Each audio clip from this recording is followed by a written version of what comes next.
दोस्तों बेसिकली मैं इस टॉपिक को कवर नहीं करना चाहता था, पर न्यूज है तो डेफिनेटली हमें कवर करना होगा। तो इस टॉपिक से रिलेटेड आपकी जो भी अपडेट है वो मैं आपको बताने वाला हूं। रिसेंटली आपका यूरोपियन यूनियन ने इन्वेस्टिगेशन की बात करी है। इन्वेस्टिगेशन की बात करी है पोर्न वेबसाइट्स के खिलाफ जो भारत के अंदर और दुनिया भर की कंट्रीज के अंदर देखी जाती हैं, जैसे कि पोर्न हब आपने नाम सुना होगा, और अगर नहीं सुना है तो डेफिनेटली आप एक अच्छी दिशा में जा रहे हैं और इसी दिशा में आप चलते रहें। नेक्स्ट आपका XNXX, उसके अलावा X वीडियोस और भी बहुत सारी पोर्न वेबसाइट्स हैं, इनके खिलाफ इन्वेस्टिगेशन की बात करी है। अब सवाल यह आता है कि इनके खिलाफ इन्वेस्टिगेशन किस चीज को लेके है, कौन से कानून या कौन से रूल और रेगुलेशन का उल्लंघन किया है। और साथ में यहाँ पे जैसा कि आपने अलग अलग सोशल मीडिया प्लेटफॉर्म पे देख लिया होगा कि फ्रांस के जो प्रेसिडेंट हैं उनकी वाइफ ने उनका मुंह पकड़ के पीछे की तरफ धकेल दिया, जिसकी वजह से पूरी दुनिया के अंदर इस चीज की आलोचना हुई कि फ्रांस के प्रेसिडेंट के साथ उनकी वाइफ ऐसा बिहेव कैसे कर सकती हैं। आपका क्या ओपिनियन है उस वीडियो के ऊपर, डेफिनेटली आप वो मेरे साथ शेयर करें। अब बात करते हैं इस टॉपिक के बारे में। अगर आप अलग अलग न्यूज आर्टिकल्स देखोगे, चाहे इंडियन न्यूज़पेपर्स के हों चाहे आपके फॉरेन न्यूज़पेपर्स के हों, उन न्यूज़पेपर्स में इस न्यूज को कवर किया है, यानी डेफिनेटली ये न्यूज आपके लिए इंपॉर्टेंट या महत्वपूर्ण रहने वाली है। अब यहाँ पे क्या है, अगर आपका कोई भी कंटेंट है तो उसमें एक ऑप्शन होता है कि ये कंटेंट आपके बिलो 18 वाले देख सकते हैं या नहीं, या अबोव 18 वाले देख सकते हैं, उस तरीके का कुछ रूल और रेगुलेशन होता है। अभी रिसेंटली क्या हुआ, यूरोपियन यूनियन ने कहा इन पोर्न वेबसाइट्स के ओनर को कि भाई देखो, आपका जो कंटेंट है वो एज रिस्ट्रिक्टेड है, आप 18 साल से ऊपर के लोगों को ही इस कंटेंट तक एक्सेस दे सकते हैं या पहुंचा सकते हैं, पर आपकी वेबसाइट्स तो ऐसी हैं कि कोई भी आए और इस कंटेंट को कंज्यूम कर सकता है या देख सकता है। अब इस चीज से क्या होता है, जो चाइल्ड सेफ्टी है उसका वॉयलेशन हुआ है, उसका उल्लंघन हुआ है, जिसकी वजह से हम आपके खिलाफ इन्वेस्टिगेशन बैठाना चाहते हैं। अब ये जो वेबसाइट्स हैं, इनके ओनर कह सकते हो, इनके मालिक कह सकते हो, उन्होंने कहा कि हमने किसी भी रूल और रेगुलेशन का उल्लंघन नहीं किया, जबकि यूरोपियन यूनियन का कहना है कि आपकी वेबसाइट पे कोई भी जाए, 10 साल का बच्चा, 12 का, 15 का, 17 का, सारे के सारे जाके वहां पे वीडियोस देख सकते हैं। अब वो वीडियोस ऐसी हैं जो कहीं ना कहीं बच्चों को एक गलत दिशा में पहुंचाती हैं। इस करके हम आपके खिलाफ इन्वेस्टिगेशन तो बैठाएंगे, इन्वेस्टिगेशन के साथ साथ में हम आपके साथ क्या करेंगे, अगर आप दोषी पाए गए तो जितना भी आपका ग्लोबली रिवेन्यू है, यानी जितने भी आप पूरी दुनिया से पैसे कमाते हैं, उसका 6% आपके ऊपर क्या लग जाएगा भाई, उसका 6% हम आपके ऊपर फाइन लगा देंगे। ये बात आपकी यूरोपियन यूनियन ने कही है कि कुछ कानून है, ऑनलाइन कंटेंट लो। अब उस ऑनलाइन कंटेंट लो का आपने उल्लंघन किया तो उल्लंघन करने पे आपको क्या होगा भाई, 6% ग्लोबल एनुअल टर्नओवर का फाइन पे करना पड़ सकता है। मान के चलो ये कमाती है आपकी कंपनी 100 करोड़ रुपए, अभी 100 करोड़ में से क्या होगा भाई, आपको 6 करोड़ रुपए एज ए फाइन देना होगा। मान लो ये कमाती है 1000 करोड़, तो आपको कितना देना होगा, 60। अगर ये कमाती है 10,000 करोड़ तो आपको 600 करोड़ रुपए का क्या करना पड़ेगा, फाइन पे करना पड़ेगा।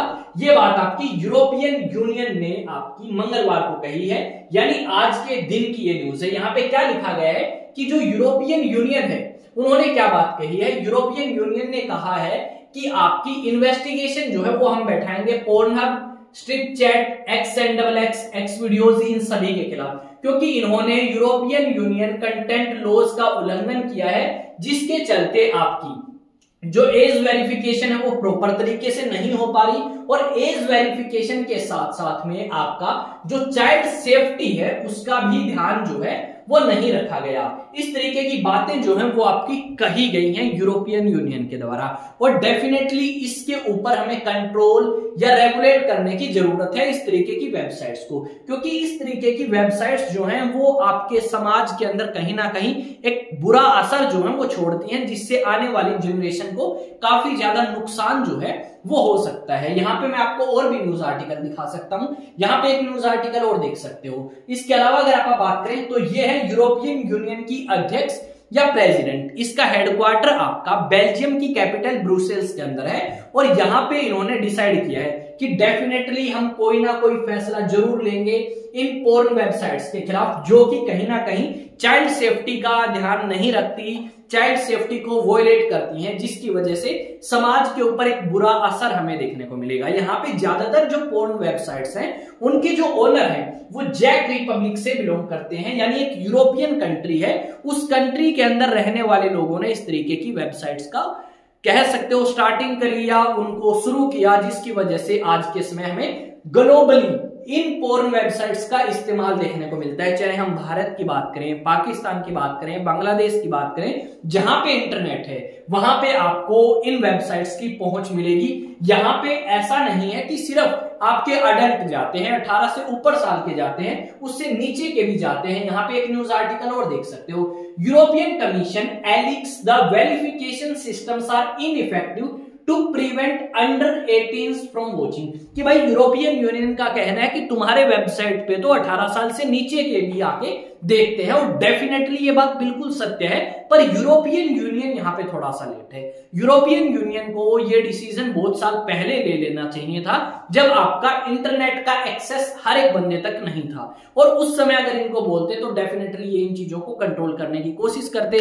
पर अभी इन्होंने इन चीजों को कंट्रोल करने की कोशिश करी है, पर ये वेबसाइट्स के ओनर है, इनका कहना है कि भाई देखिए सुनिए, हमने ऐसा कोई उल्लंघन नहीं किया, ठीक है, और हम बहुत अच्छे तरीके से एज वेरिफिकेशन करते हैं। एज वेरिफिकेशन में क्या होता है, कुछ नहीं भाई, इन वेबसाइट्स के एज वेरिफिकेशन सिस्टम को देखोगे तो बिल्कुल बकवास एज वेरिफिकेशन सिस्टम है। इनमें क्या होता है, आप जाओगे तो डेफिनेटली आपको ऐसे सर्कल दिखेगा, उसके बाद आप एक बॉक्स होगा, उसके ऊपर टिक करना, एज वेरिफिकेशन होगी। भाई उस बॉक्स के ऊपर कोई भी टिक कर सकता है, और डेफिनेटली वो कंटेंट उस व्यक्ति तक पहुंच जाएगा जिस तक नहीं पहुंचना चाहिए था। अब भारत सरकार ने भी बीच में कुछ डिसीजंस लिए थे, कुछ वेबसाइट्स को बैन किया था भारत के अंदर। अब भारत सरकार को शायद इस तरीके के डिसीजन भी लेने चाहिए कि जो आपकी चाइनीज एप्लीकेशंस हैं, वेबसाइट्स हैं, उनको तो हमने बंद कर दिया, पर ऐसे कंटेंट को भी बंद समाज के अंदर करना चाहिए या इसके ऊपर रिस्ट्रिक्शन लगानी चाहिए। डेफिनेटली भारत के अंदर बैन ही कर देना चाहिए। बहुत सारी कंट्रीज ऐसी हैं जहां पे इस तरीके की वेबसाइट्स बैन हैं, पर इंडिया में बैन नहीं है। इंडिया में इस तरीके की वेबसाइट्स का काफी इस्तेमाल होता है, और आज के समय तो आप कह सकते हो इंडिया के अंदर भी एक इसी तरीके की इंडस्ट्री आपको स्टार्ट होती हुई नजर आएगी, जो कि बिल्कुल स्टार्टिंग फेज में है। गवर्नमेंट ने कुछ रिस्ट्रिक्शंस लगाने की कोशिश करी, पर गवर्नमेंट आपका इतने अच्छे तरीके से काम नहीं कर पाई है इस चीज को लेके। तो आपका क्या कहना है, आप अपना ओपिनियन शेयर करेंगे कमेंट सेक्शन में, और उसके बाद आप वीडियो को लाइक भी करेंगे, शेयर भी करेंगे अगर आपको वीडियो अच्छी लगती है तो। अब बात आती है नेशनल डिफेंस एकेडमी की। अब आप में से बहुत सारे ऐसे स्टूडेंट होंगे जो नेशनल डिफेंस एकेडमी की तैयारी करना चाहते हैं, क्लास 11th के साथ या 12th के साथ या आफ्टर 12th, तो डेफिनेटली आप हमारे साथ ज्वाइन कर सकते हैं। एनडीए और साथ में स्कूलिंग की करना चाहें तो स्कूलिंग भी, यहाँ पे बैचेस ऑनलाइन भी और ऑफलाइन भी दोनों तरीके से अवेलेबल है। अब ऑनलाइन जो बैचेस हैं वो आपको मिलेंगे सिर्फ और सिर्फ जीएस की, और ऑफलाइन अगर आप बैचेस की बात करोगे तो जीएस के अलावा मैथमेटिक्स, इंग्लिश कंप्लीट कोर्स आपको मिलेगा। अब यहाँ पे अगर आप एनरोल करना चाहें तो ये नंबर दिया गया है, इस पे अपना एनरोलमेंट करवा सकते हैं, रजिस्ट्रेशन करवा सकते हैं, और यहाँ पे आप अपनी नेशनल डिफेंस एकेडमी की प्रिपरेशन बहुत अच्छे और बहुत शानदार तरीके से कर सकते हैं। ना सिर्फ नेशनल डिफेंस एकेडमी, बल्कि अगर आप एयरफोर्स की प्रिपरेशन करना चाहते हैं, नेवी के लिए प्रिपरेशन करना चाहते हैं, तो आप इस नंबर पे रजिस्ट्रेशन कर सकते हैं, जहां पे आपको एक बेहतर तरीके से समझाया जाएगा और आपकी तैयारी को और ज्यादा बेहतर बनाया जाएगा। मिलेंगे एक नए सेशन में, नई न्यूज, नई अपडेट के साथ। पर वीडियो को लाइक, शेयर और कमेंट करना ना भूलें। चैनल आपका अपना है, सब्सक्राइब कर लें। देश और दुनिया से जुड़ी जितने भी अपडेट्स होंगी, जितने भी इंपॉर्टेंट मुद्दे होंगे, उनके ऊपर आपको वीडियोस मिलेगी। साथ में आप एग्जाम टॉक्स शॉर्ट्स चैनल को भी क्या कर सकते हैं, सब्सक्राइब कर सकते हैं। अलग अलग सोशल मीडिया पे मुझे फॉलो कर सकते हैं, जाके सर्च करें एग्जाम टॉक्स और फॉलो करें। मिलते हैं नेक्स्ट वीडियो में। जय हिंद, जय भारत।